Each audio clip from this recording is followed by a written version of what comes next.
Ok, Liz. Te quiero grabar este video porque la explicación no es tan sencilla como para dejártela en un mensaje de texto y porque la verdad es que te debo un video y por eso es que te lo quiero grabar. Tu pregunta específicamente tiene que ver con don't have to y can't. Y aquí la tengo, aquí la preparé y preparé una explicación. Para llegar a esta parte de don't have to y can't, primero quiero hacer un pequeño repaso de qué es lo que quiere decir have to, qué quiere decir can y darte algunos ejemplos. En general, la expresión have to tiene que ver con obligación o con necesidad. Have to lo debes entender como tener que, mientras que can, por otro lado, tiene que ver con habilidad o con la oportunidad de hacer algo. La oportunidad que es, si tienes el tiempo, tienes el dinero, tienes oportunidad de hacer algo. Y una habilidad pues se entiende por sí solo, ¿no? Si eres hábil en una actividad en particular, tienes la habilidad.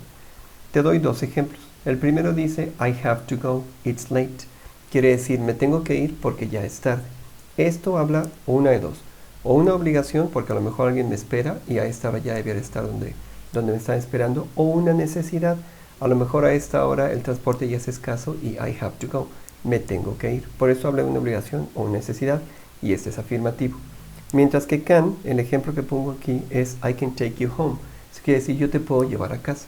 Eso de I can take you home I can take you home habla de una oportunidad que tengo de llevarte. A lo mejor tengo el dinero para pagar un taxi, a lo mejor tengo el tiempo para poderte llevar, o tengo los recursos, en este caso un auto o algún medio de transporte para llevarte a casa. I can take you home. Es la diferencia entre have to y can. Obligación, necesidad, contra, oportunidad o habilidad. El tema es que cuando have to y can cambian a negativo, expresan cosas ligeramente diferentes. Entonces, don't have to, en este caso, habla de algo que no tienes que hacer, es decir, algo que se queda como una opción. Mientras que can't habla de una imposibilidad, algo que no puedes hacer, o bien habla de una prohibición. Por ejemplo, it's Christmas, you don't have to go to work. Ahí dice, es Navidad, no tienes que ir a trabajar. Eso no quiere decir que no vayas a trabajar. Tienes la opción. No tienes la obligación, pero la opción está abierta. Si quieres ir a trabajar, ve, pero no tienes, porque es Navidad.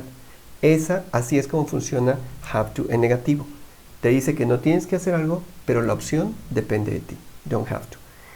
El otro ejemplo que tengo acá dice, you're terribly sick. You can't go to work. Esto quiere decir, estás terriblemente enfermo. No puedes ir a trabajar. Y aquí no hay vuelta de hoja. Estás tan enfermo que si vas a trabajar, pues vas a contagiar a alguien o te vas a poner peor.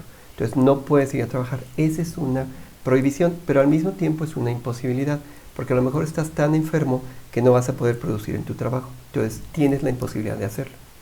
Así es como funciona can't en negativo. Entonces don't have to habla de una oportunidad, de una opción, que tienes de hacer algo. No tienes que hacerlo, pero la opción es abierta.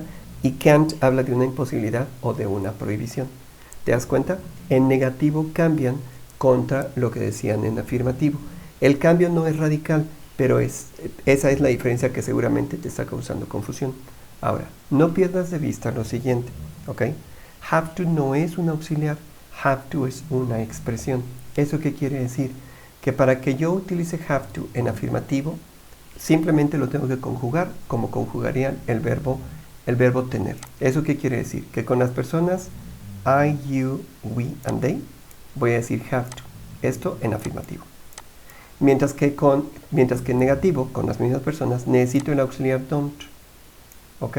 Para que yo pueda negar. Entonces es I don't have to, you don't have to, we don't have to, or they don't have to. Mientras que con las terceras personas, o sea, con he, con she, con it, en afirmativo hay que conjugar esa expresión y tiene que ser has to. He has to, she has to, or it has to. Y en negativo, mi auxiliar tiene que cambiar. En vez de to, va a cambiar por doesn't. Entonces es doesn't have to go. Recuerda siempre que la expresión have to no cambia. El que cambia es el auxiliar en negativo. Y en todas, independientemente de si es afirmativo o negativo, en todas, el verbo siempre va a ser simple. Go. No importa si estás con terceras personas, si está en afirmativo o en negativo, el verbo siempre va a ser go. Por otro lado, can sí es un auxiliar. Y como es un auxiliar, este no depende de nada. ¿Ok? Con cualquiera de las personas, desde I, you, we, they, hasta he, she or it, siempre va a ser can cuando es afirmativo. Y cuando es negativo, pues en forma de contracción va a ser can't, ¿ok? No requieres de un don't, de un does ni nada. Y el verbo siempre va a ser en su forma simple, ¿ok? No sé, espero que la explicación sea lo suficientemente completa como para que saques una buena calificación en tu examen. Y en caso de que no, escríbeme y te grabo la segunda parte de esto, ¿ok? Ahí te lo dejo. Ojalá que te sirva. Bailes.